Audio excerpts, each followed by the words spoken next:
అందరికీ నమస్కారం. Praise the lord. ఒక సహోదరులు ఈ విధంగా కామెంట్ పెట్టారు. అదేమిటంటే, యోగ్యతను గూర్చి చెప్పండి, ప్రభు బలలో పాలు పొందడానికి ముందు మీరు యోగ్యులుగా పాలు పొందండి అన్నాడు, అయోగ్యులుగా పాలు పొందకూడదన్నాడు కదా. మొదటి కొరింథీయులకు రాసిన పత్రికలో 11వ అధ్యాయంలోనే ఈ విషయాన్ని కూడా మనం చూసినట్లయితే, దీనిని గూర్చి తెలియచేయండి అంటూ కామెంట్ పెట్టాడండి. ఇక్కడ నేను చదువుతున్నాను. మొదటి కొరింథీ 11:27లో, కాబట్టి ఎవడు అయోగ్యముగా ప్రభువు యొక్క రొట్టెను తినునో లేక ఆయన పాత్రలోనిది త్రాగునో వాడు ప్రభువు యొక్క శరీరమును గూర్చి రక్తమును గూర్చి అపరాధి అగును అంటున్నాడు. ఇక్కడ యోగ్యముగా పాలు పొందడం అంటే ఏమిటి, ఎలా యోగ్యముగా పాలు పొందాలి అన్నాడు. ఈ యొక్క విషయమును గూర్చే చెప్పే ప్రయత్నం చేస్తాను. మనం ఒకసారి మొదటి యోహాను పత్రికలోనికి వచ్చినట్లయితే 3వ అధ్యాయం 19 నుంచి 20 వచనాలు చదువుతాను. ఇందువలన మనము సత్య సంబంధులమని ఎరుగుదుము, దేవుడు మన హృదయం కంటే అధికుడై సమస్తమును ఎరిగి ఉన్నాడు గనుక మన హృదయము ఏ ఏ విషయములలో మన యందు దోషారోపణ చేయునో ఆయా విషయములలో ఆయన ఎదుట మన హృదయములను సమ్మతి పరుచుకుందాము. ప్రియులారా, మన హృదయము మన యందు దోషారోపణ చేయని ఎడల దేవుని ఎదుట ధైర్యము గలవారమగుదుము అన్నాడు. ఇక్కడ మన హృదయము మన మీదనే దోషారోపణ చేయొద్దు. అలా చేయకుండా మన హృదయమును దేవునితో సమ్మతిపరుచుకోవాలి, అంటే సమాధానపరుచుకోవాలి. మన హృదయములను సమ్మతిపరుచుకుందాము, ఆయన ఎదుట సమ్మతిపరుచుకుందాము అన్నాడు. దేవునితో మన హృదయాన్ని సమాధానపరుచుకోవాలి. అలా పరుచుకున్నప్పుడే మన హృదయము యోగ్యమైనదిగా మార్చబడుతుంది. అంటే మన మనస్సాక్షి చెబుతుంది, మన అంతరంగము చెబుతుంది, మన హృదయము చెబుతుంది. దేవుని ముందుకు మనం వెళ్ళినప్పుడు ఏ ఏ పొరపాట్లు, తప్పిదములు, ఏ ముడత, మచ్చ, డాగు, కలంకము ఏదైనా మన బ్రతుకులో ఉంటే గనక అది మనలను దేవుని ముందుకు వెళ్ళనివ్వదు. దేవుని ముందుకు వెళ్ళినా అక్కడ మనకు సమాధానం అనేది ఉండదు దేవునితో. గనుక దానిని మనం తొలగించుకోవాలి, దాన్ని కడుక్కోవాలి, దాన్ని శుభ్రపరచుకోవాలి, శుద్ధి చేసుకోవాల్సిన అవసరం ఉంది. హెబ్రీలకు రాసినటువంటి పత్రికలో చెబుతాడు. ఇంకా కొన్ని వచనాలను నేను మీకు చూపిస్తాను. ఇక్కడ 10వ అధ్యాయము 22వ వచనం నుంచి, మనస్సాక్షికి కల్మషము తోచకున్నట్లు ప్రోక్షింపబడిన హృదయములు గలవారమును నిర్మలమైన ఉదకముతో స్నానం చేసిన శరీరములు గలవారమునై ఉండి విశ్వాస విషయంలో సంపూర్ణ నిశ్చయత కలిగి యథార్థమైన హృదయముతో మనము దేవుని సన్నిధానమునకు చేరుదాము. యథార్థ హృదయముతో మనము దేవుని సన్నిధికి చేరాలంటే ఇక్కడ మనస్సాక్షికి కల్మషము తోచొద్దు, కల్మషం అనేది ఉండకూడదు. నిర్మలమైనటువంటి ఉదకముతో స్నానం చేసినటువంటి శరీరాలు కలిగినటువంటి వారంగా ఉండాలి. హృదయ శుద్ధితో మనం దేవుని దగ్గరికి వెళ్ళాలి. ఇక్కడ అన్నాడు ఆయన, యథార్థమైనటువంటి హృదయముతో మనము ఆయన సన్నిధానమునకు చేరాలి, వెళ్ళాలి. అంటే హృదయంలో యథార్థత ఉండాలి. ఉన్నది ఉన్నట్టుగా నువ్వు దేవుని ముందు కుమ్మరించుకోవాలి. ఆదివారం ప్రభువులలో పాలు పొందితే మళ్ళీ వచ్చే ఆదివారం వరకు సోమ, మంగళ, బుధ, గురు, శుక్ల, శని, మళ్ళీ ఆదివారం ఆ సమయం వరకు మన జీవితంలో ఏదైనా ముడత, మచ్చ, డాగు, కలంకములు ఏమైనా ఉంటే వాటిని దేవుని దగ్గర యథార్థముగా ఒప్పుకొని సరిచేసుకొని సరిదిద్దుకొని మళ్ళీ ఎప్పటికీ ఇంకా వాటిని చెయ్యకుండా ఉండాలి. అప్పుడే యోగ్యత అనేది వస్తుంది.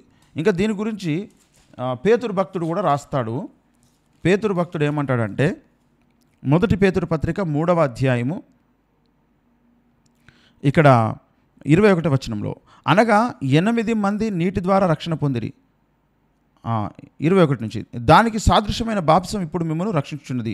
అదేదనగా శరీర మాలిన్యము తీసివేయట కాదు కానీ యేసుక్రీస్తు పునరుత్థాన మూలముగా దేవుని విషయము నిర్మలమైన మనస్సాక్షి నిచ్చు ప్రత్యుత్తరమే. మనస్సాక్షి ప్రత్యుత్తరం ఇవ్వాలి. నువ్వు కడగబడ్డావు, శుద్ధి చేయబడ్డావు, దేవునితో నీకు అన్నీ చెప్పుకున్నావు, నువ్వు హృదయము బోర్లేసుకున్నావు, దేవుని దగ్గర అన్నీ చెప్పేసుకున్నావు, దేవునితో నీకు సమాధానం కలుగుతుంది అని. 15వ వచనం, నిర్మలమైన మనస్సాక్షి కలిగిన వారమై మీలో ఉన్న నిరీక్షణ గూర్చి మిమ్మల్ని హేతు అడుగు ప్రతివానికి సాత్వికంతో సమాధానం చెప్పుము అని అంటాడు ఇక్కడ. అయితే నిర్మలమైన మనస్సాక్షి కలిగినటువంటి వాళ్ళముగా మనం ఉండాలి. నిర్మలమైన మనస్సాక్షి కలిగిన వారముగా మనము కావాలన్నమాట. తర్వాత ఇదే మాట మనం ఒకసారి చూసినట్లయితే, ఇదే హెబ్రీయులకు రాసినటువంటి పత్రిక 9వ అధ్యాయము 14వ వచనంలో కూడా ఒకసారి చూసినట్లయితే, నిత్యుడగు ఆత్మ ద్వారా తన్ను తాను దేవునికి నిర్దోషినిగా అర్పించుకొనిన క్రీస్తు యొక్క రక్తము నిర్జీవ క్రియలను విడిచి జీవము గల దేవుని సేవించుటకు మీ మనస్సాక్షిని ఎంతో ఎక్కువగా శుద్ధి చేయును. యేసు క్రీస్తు ప్రభు రక్తం మన మనస్సాక్షిని కూడా శుద్ధి చేస్తుంది. కనుక యేసు రక్తములో మన మనస్సాక్షిని కడుక్కోవాలి. యేసు రక్తం ప్రతి పాపం నుండి మనల్ని పవిత్రులుగా చేయును అన్నాడు కదా. బాప్తీసం పొందకముందు పాపముల గురించే కాదు, బాప్తీసం పొందిన తర్వాత ఎవరైనా ఏదైనా చిన్న చితక పొరపాటు జరిగితే, ఘోరమైన పాపాలంటలే నేను, చిన్న చితక పొరపాటు ఏదైనా జరిగితే, ఎవరు కూడా నరహత్య, దొంగతనం, వ్యభిచారం, పాపము, దోపిడి ఇదేది చెయ్యరు, చేయకూడదు, తప్పది. బాప్సం పొందకముందు ఏమైనా జరిగి ఉంటే వాటికి క్షమాపణ.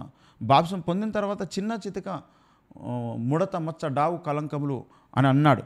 మనం ఒకసారి దానిని ఎఫ్ఎస్సీలకు రాసినటువంటి పత్రికలో ఈ విషయాన్ని మనము చూడగలుగుతాము.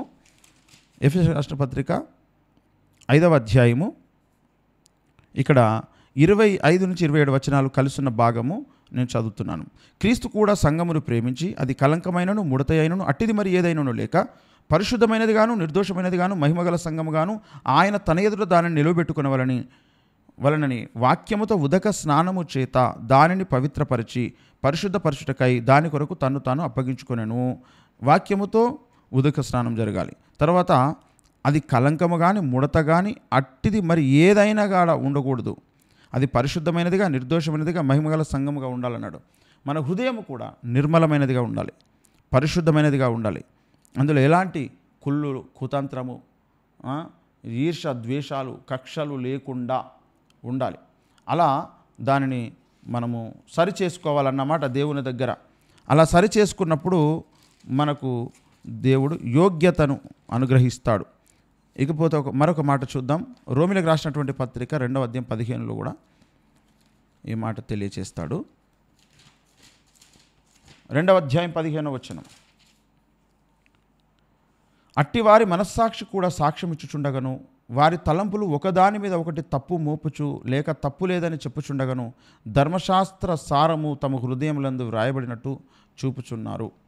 మన మనస్సాక్షి తెలియజేస్తుంది. మనం ఏదైనా దేవుని మాటకు వ్యతిరేకంగా బ్రతికామా, అనుకోనో అనుకోకుండానో ఏదైనా పొరపాటు జరిగిందా, అది దేవుని దగ్గర పరీక్షించుకోవాలి. అందుకే 1 కొరింథీ 11వ అధ్యాయంలో అంటాడు, మిమ్మల్ని మీరు పరీక్షించుకోండి అని చెబుతాడు. అందుకొరకని 28వ వచనం 1 కొరింథీ 11వ అధ్యాయం 28వ వచనం.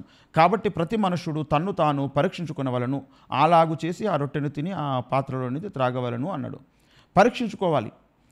గడిచిన వారములో నేను దేవునికి వ్యతిరేకంగా ఏమైనా చేశానా, ఆలోచించానా, ఏమైనా నా జీవితంలో నా మనస్సాక్షి చెబుతుందా మరి దేవునికి వ్యతిరేకంగా నువ్వు బ్రతికావని అని హృదయములో ఉన్న సంగతులన్నిటిని కూడా దేవునికి అప్పగించుకొని హృదయ శుద్ధి చేసుకోవాలి. యేసు రక్తము చేత, యేసు వాక్యం చేత, పరిశుద్ధ ఆత్మ చేత, దేవుని కృపచేత ఈ శుద్ధి చేసుకున్న తర్వాత మనం ఎప్పుడైతే ప్రార్థించుకొని దేవుని దగ్గర సరి చేసుకుంటామో అప్పుడు మన హృదయమే మనతో చెబుతుంది ఏమనంటే, నీ హృదయంలో లోపం ఉంటే లోపం ఉంది, లేదా ఏదైనా పొరపాటు చేసావంటే పొరపాటు చేసావని, లేకపోతే నువ్వు అన్ని దేవుని దగ్గర ఒప్పుకుంటే, నోటితో ఒప్పుకొని సరి చేసుకుంటే, మార్చుకుంటే అప్పుడు దేవుడు తప్పకుండా క్షమిస్తాడు. అతిక్రమములు దాచిపెట్టిన వాడు వర్ధిల్లడు, కానీ వాటిని ఒప్పుకొని వదిలిపెట్టిన వానికి దేవుని కనికరం దొరుకుతుంది అన్నాడు. కాబట్టి మనం ఎప్పుడైతే దేవుని దగ్గర ఒప్పుకొని వదిలిపెడతామో అప్పుడు దేవుడు మనలను క్షమించి యోగ్యులుగా తీరుస్తాడు. నీ మనస్సాక్షి నీతో చెబుతుంది, నువ్వు దేవునితో సమాధాన పడ్డావు, దేవునితో నీకు సమ్మతి కుదిరింది అని నీ మనస్సాక్షి, నీ హృదయమే నీతో చెబుతుంది.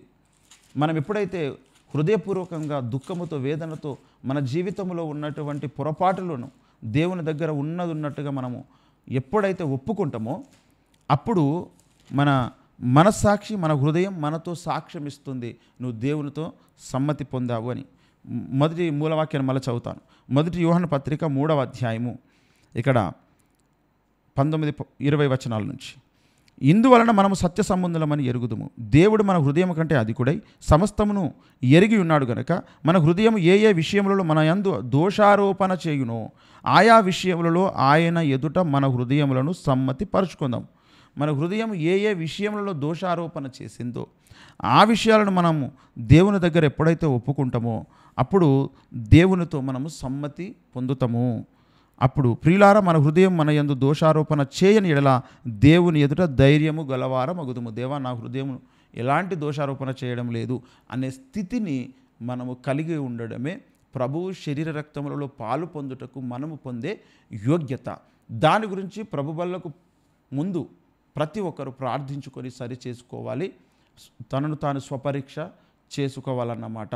అప్పుడే మన హృదయం దోషారోపణ చేయకుండా ఉన్నప్పుడే మనకు యోగ్యత కలిగినదని అర్థము. అలాంటి యోగ్యతతో ప్రభు యొక్క శరీరక్తంలో పాలు పొందిన వారికి ఆశీర్వాదం కలుగుతుంది.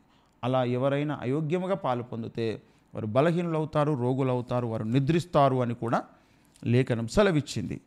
కాబట్టి అందరూ యోగ్యముగానే పాలు పొందాలి. ఇక్కడ 1 కొరింథీ 11వ అధ్యాయము 29-30 వచనాల్లో చూస్తే, ప్రభువు శరీరం అని వివేచింపక తిని త్రాగువాడు తనకు శిక్షావిధి కలుగుటకే తిని త్రాగుచున్నాడు.